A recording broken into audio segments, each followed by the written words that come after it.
Bonjour à tous et à toutes et bienvenue sur notre exposé sur les bombardements nucléaires d'Hiroshima et Nagasaki. Pour commencer cette présentation en beauté, voici une citation de J. Robert Oppenheimer qui dit « Si l'éclat de 1000 soleils devait éclater immédiatement dans le ciel, ce serait comme la splendeur du Tout-Puissant. Je suis devenu la mort, le briseur des mondes. Pour commencer, laissez-moi vous raconter l'histoire de ces horribles événements. Le 6 et le 9 août 1945, la vie de milliers de personnes a basculé pour toujours. 140 000 personnes ont été tuées à Hiroshima et 74 000 à Nagasaki. Ces villes japonaises ont connu un véritable massacre, un des pires actes de guerre jamais connus. Ces événements marquent la première utilisation des armes atomiques dans la guerre. Tout cela nous mène d'alors à nous demander quelles sont les conséquences désastreuses de ces actes politiques sur le peuple japonais et leur société après les bombardements atomiques d'Hiroshima et de Nagasaki. Pour répondre à notre problématique, nous allons dans un premier temps voir le contexte, c'est-à-dire les relations des conflits qui ont mené au bombardement. Ensuite, dans un deuxième temps, nous allons vous raconter ce qui s'est passé le 6 et le 9 août 1945, c'est-à-dire les 2 jours où ont eu lieu les bombardements. Et pour finir, dans un troisième temps, nous allons voir les répercussions sur la population. Alors, pour vraiment comprendre ce qui s'est passé, voici le contexte. Le 8 mai 1945, après la capitulation de l'Allemagne, la Seconde Guerre mondiale s'éteint. L'Europe fête donc sa liberté et les nouveaux dirigeants actent le partage du monde. Par ailleurs, la guerre va continuer, car le Japon refuse toute entente malgré les dizaines de villes de l'archipel qui ont déjà été bombardées. Comme par exemple le bombardement de la ville de Tokyo, qui a eu lieu du 9 au 10 mars 1945. Le bombardement de Tokyo, à lui seul, a fait des dizaines de milliers de morts et est souvent associé comme l'un des actes de guerre les plus destructeurs de l'histoire. Bien que le nombre exact de morts soit inconnu, il y a certaines estimations qui suggèrent que cela a tué au moins 80 000 personnes. Ça peut aller jusqu'à 100 000, et ça en une seule nuit. Par ailleurs, on pense qu'environ 1 million de personnes se sont retrouvées sans abri. Le 1er juin 1945, les États-Unis recommandent l'utilisation de la bombe atomique sur le Japon, sans vraiment d'avertissement préalable. Le 26 juillet 1945, après un essai de la bombe qui a été concluante et vraiment effrayante, un ultimatum est adressé au Japon, exigeant une capitulation sans condition, sans quoi il subira une destruction rapide et totale. Malgré cette opposition, le Japon reste silencieux et rejette l'ultimatum. Son destin est alors scellé. Je vais donc vous faire le récit du 6 août 1945 et celui du 9 août 1945. Que s'est-il passé ? Eh bien, tout d'abord, c'est la première fois dans l'histoire qu'une bombe atomique est utilisée autre que dans le cadre de tests par un pays, en l'occurrence les États-Unis. Ils décident de viser une ville précise au Japon, la ville d'Hiroshima. C'est une ville industrielle, mais surtout qui possède une base militaire qui est située à environ 800 km de Tokyo, la capitale du pays. Selon le président de l'époque des États-Unis, Harry Truman, dans son discours radiodiffusé le 9 août 1945, il déclare que la première bombe atomique a été lâchée sur Hiroshima, une base militaire, afin d'éviter dans la mesure du possible la mort de civils lors de la première attaque. Cependant, sur les 320 000 personnes vivant dans la ville, 90 000 à 140 000 ont perdu la vie, dont seulement 43 000 soldats, ce qui n'est même pas la moitié des morts recensés.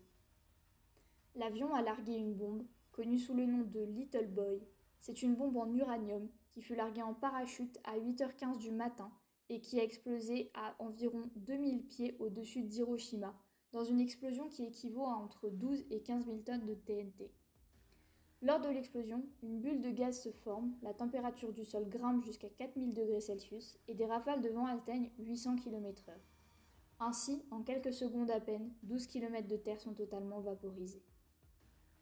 Cependant, La dévastation d'Hiroshima n'a pas réussi à obtenir la reddition immédiate des Japonais.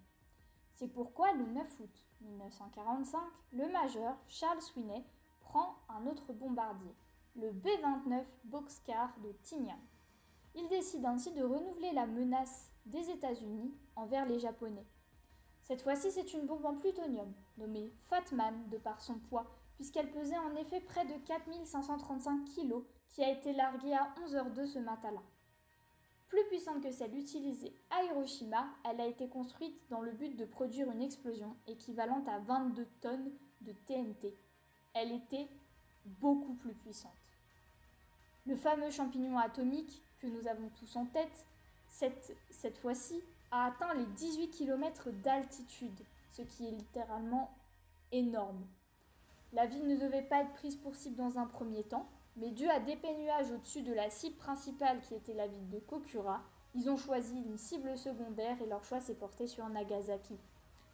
Cependant, la topographie de Nagasaki, qui était nichée dans des vallées étroites entre les montagnes, a réduit l'effet de la bombe, ce qui a limité sa destruction heureusement. Malgré tout, 60 000 à 80 000 personnes sont tuées lors du largage de cette bombe. Donc maintenant, nous allons voir les répercussions des 2 bombardements sur la population japonaise. Alors, lors du bombardement de Hiroshima, 70 000 personnes ont été instantanément rayées de la surface de la Terre. On estime qu'environ 140 000 personnes ont perdu la vie à Hiroshima et près de plus de 74 000 habitants ont perdu la vie à Nagasaki. Ces chiffres incluent les décès immédiats causés par les explosions, mais aussi les victimes qui sont mortes des suites des radiations dans les semaines, mois et années qui ont suivi les bombardements. Les survivants, connus sous le nom de hibakusha, ont subi des traumatismes physiques et émotionnels durables. De nombreux hibakusha ont souffert de brûlures graves, de blessures par éclat, de cécité et d'autres handicaps physiques permanents.